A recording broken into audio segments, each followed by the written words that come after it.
My name is Maria Clayton, and I am a senior manager at M&P. I am delighted to have the opportunity to address you for a few moments prior to today's webinar.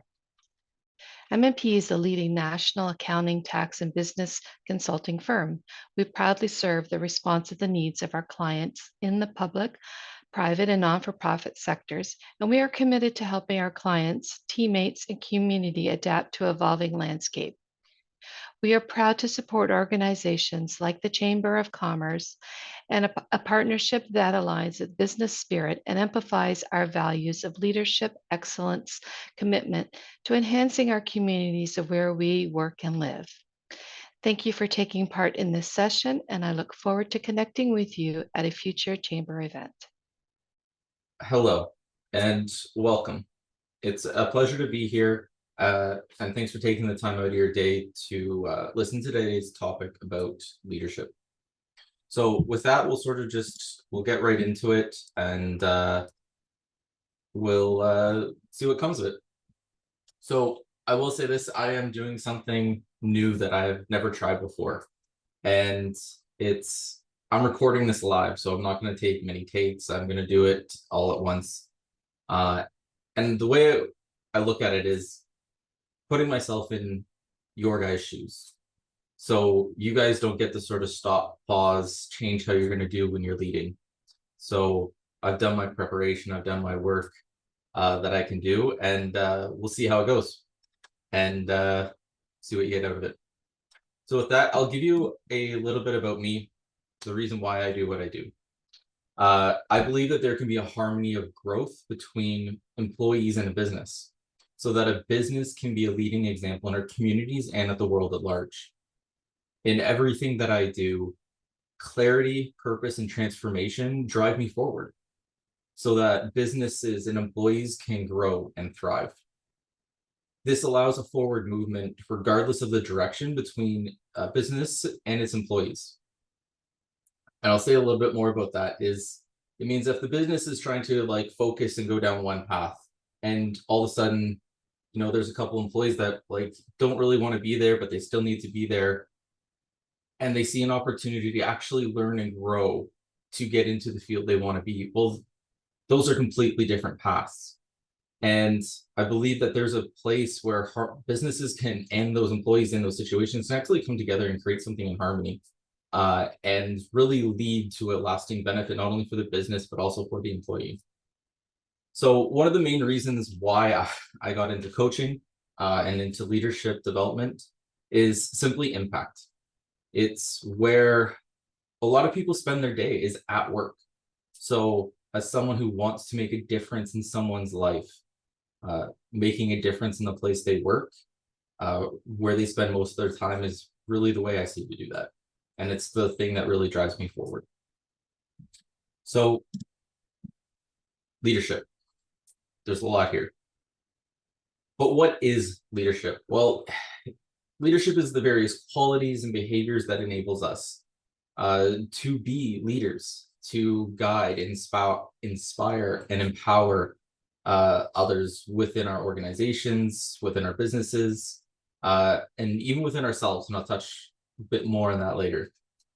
It involves, a combination of vision, strategic thinking, communication, empowerment, adaptability, and delivering value and driving a positive change within our businesses, within our organizations, and even within ourselves. So I'll sort of touch on that a bit more. Is leaders aren't just the people in the office. And when you are a leader in a business, in a team, you're also that leader outside of it. It could be in your families, or any sports you play, any hobbies, interests you have. And think about it, if you have kids, your kids can be leaders at schools and on a team they play in.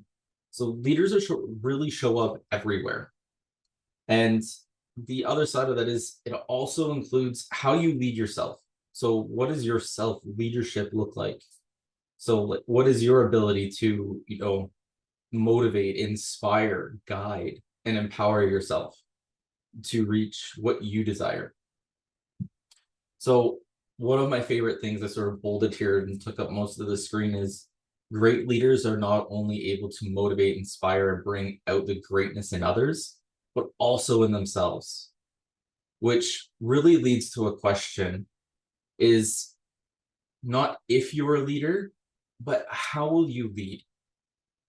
And it sort of brings out a point that I love to sort of touch on is like your mindset. And I break it down into like two different mindsets that we can approach a situation with. And that is mastery mindset or a performance mindset. And a performance mindset is really ego centered. So it's all about yourself. It's all about the result, the desire, the goal you're trying to achieve, and it's that at all costs. So if you're trying to meet a sales target with your team, it is meeting that sales target regardless of the impact it's going to have on yourself, your family, your team, the business in the long term. It's just about delivering that win right now at all costs, not looking down the road, not looking at the future, none of that. As opposed to, a mastery mindset, it will really look at not only does it focus on the performance, but it focuses on the performance in a very unique way, which allows a sort of bigger picture or a larger look at what's really happening. So it takes into account, what are the factors that led to this performance? How can we grow? How can we improve? And ultimately, what's the best situation or best result we can look at and glean from what happened or what we perceive to be happening or what will happen in the future? It's always focused on learning, growing, and developing. And still, a lot of leaders sort of like, well, we need to deliver results. The mastery still focuses on those results. It's not the primary focus. It is doing everything you can to deliver those results and keeping a bigger picture of like, okay, well, we didn't reach, our sales target. What led to that? How do we improve next time? And what's the opportunity for growth here for ourselves or for our team or the business at large? So that sort of breaks that down.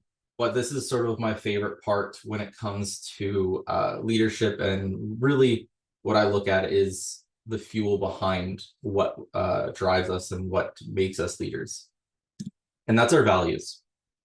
So values are deep held beliefs and principles that guide our attitudes, behaviors, and our decisions. They're fundamental convictions about what's important to us and what makes us individuals, and what's worthwhile to communities and societies. So they shape how we see the world, how we interact with others, the choices we make in different aspects of our lives. They encompass a wide range of concepts, including, I have a few examples here. So like clarity, adventure, family, freedom, humor, loyalty, trust, connection, integrity, compassion, justice, loyalty. Like the list goes on, and there's a lot. And they can serve as a moral compass shaping our identity and helping us prioritize what matters most to us. So, how does this apply to leadership then? Well, if I asked you who you were, what would you say? A lot of it would sort of give us an answer likely tied to what we do.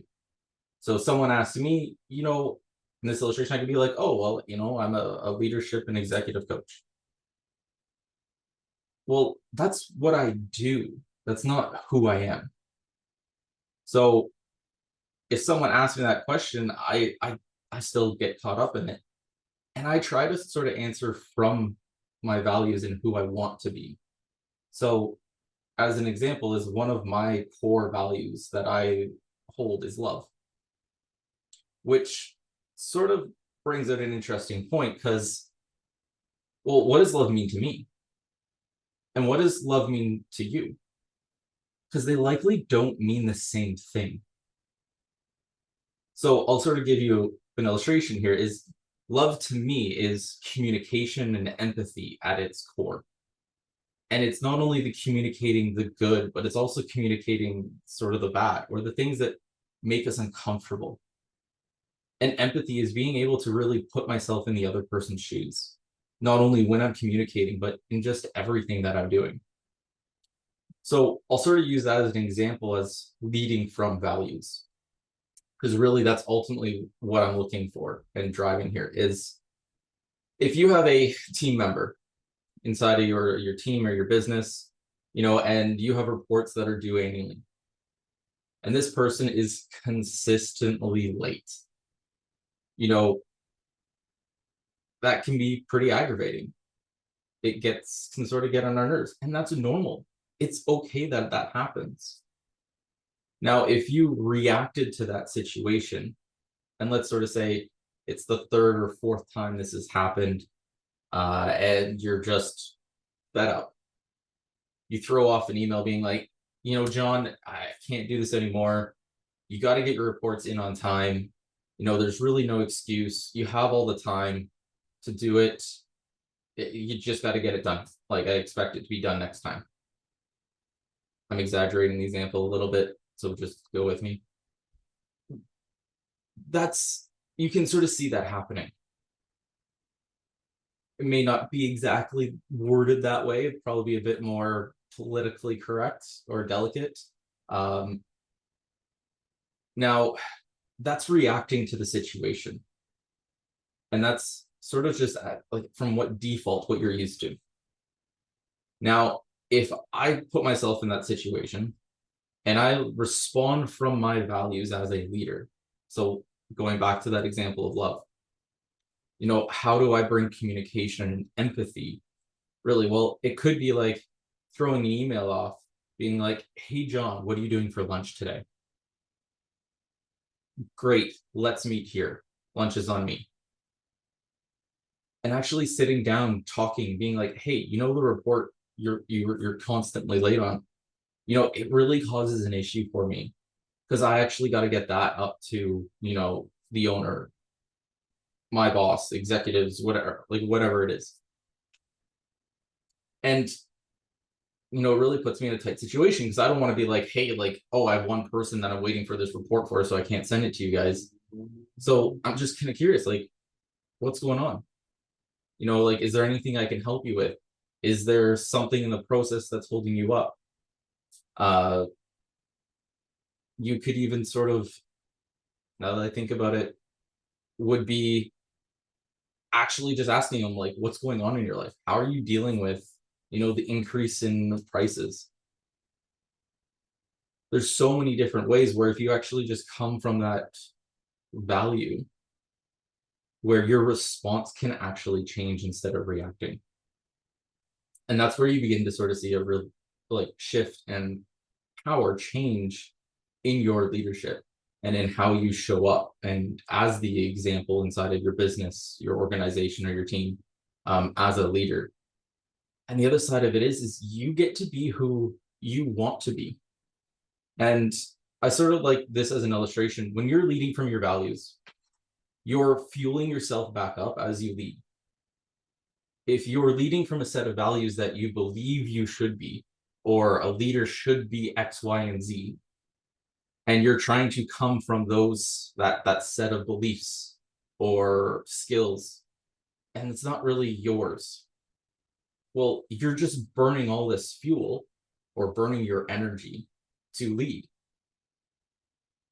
And it's likely you don't have a lot going on to fill that tank back up. As opposed to sort of the opposite is leading from your values, is you get to be who you want to be. You get to be who you are authentically. And you're fueling that tank back up as you lead. It still could be on like diminishing returns, but you're going to last a lot longer. You're going to feel a lot better. And you're going to motivate and inspire other people a lot more because it's authentic to you. So to sort of illustrate this, I have a little bit of an exercise here that we can do. So I want you to start with the end in mind. So by looking at your ideal performance as a leader, imagine that you're leading at the very top of your game.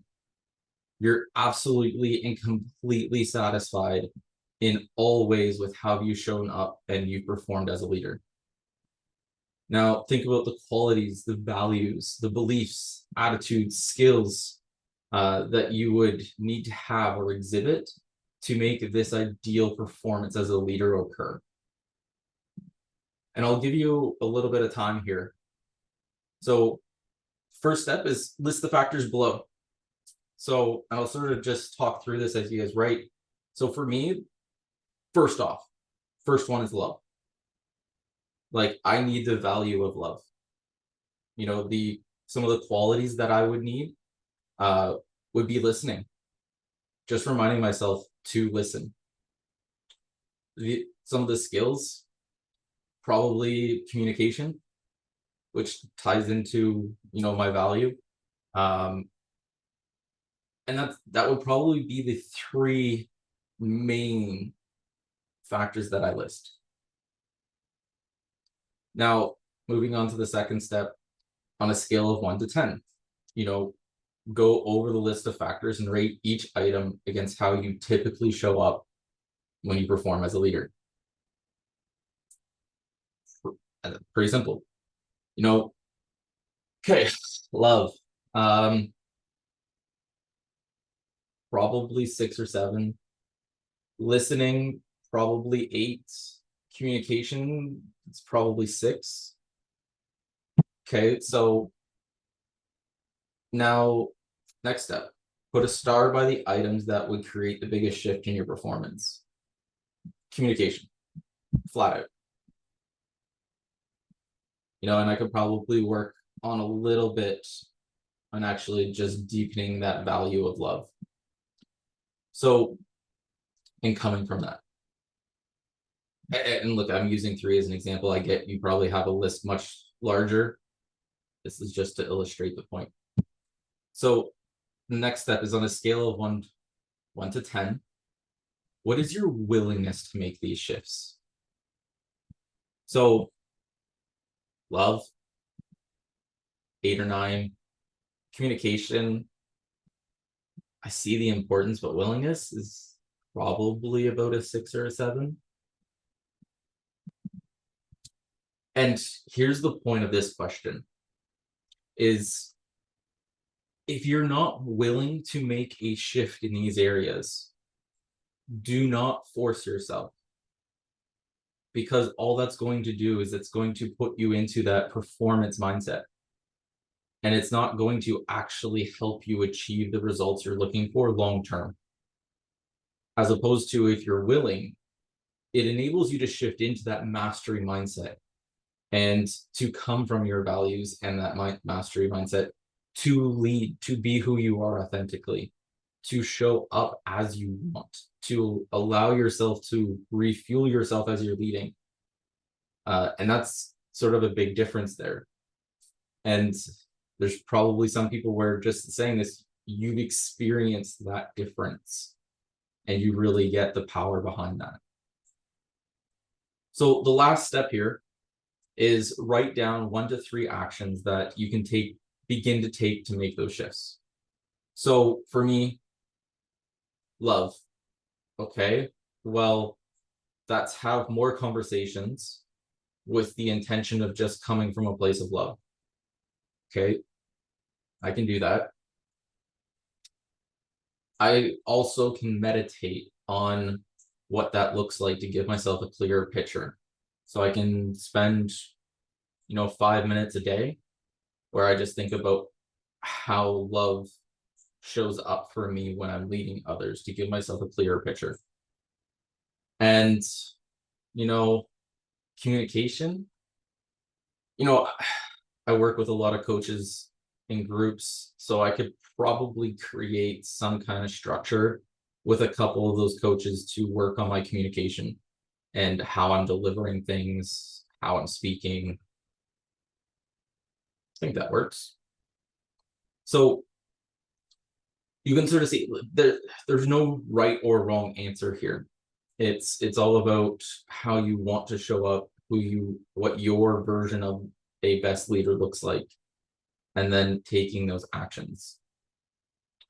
So the last thing I sort of got here is, if you have any questions, any concerns, or you want any more information on anything that we talked about, feel free to reach out and contact me.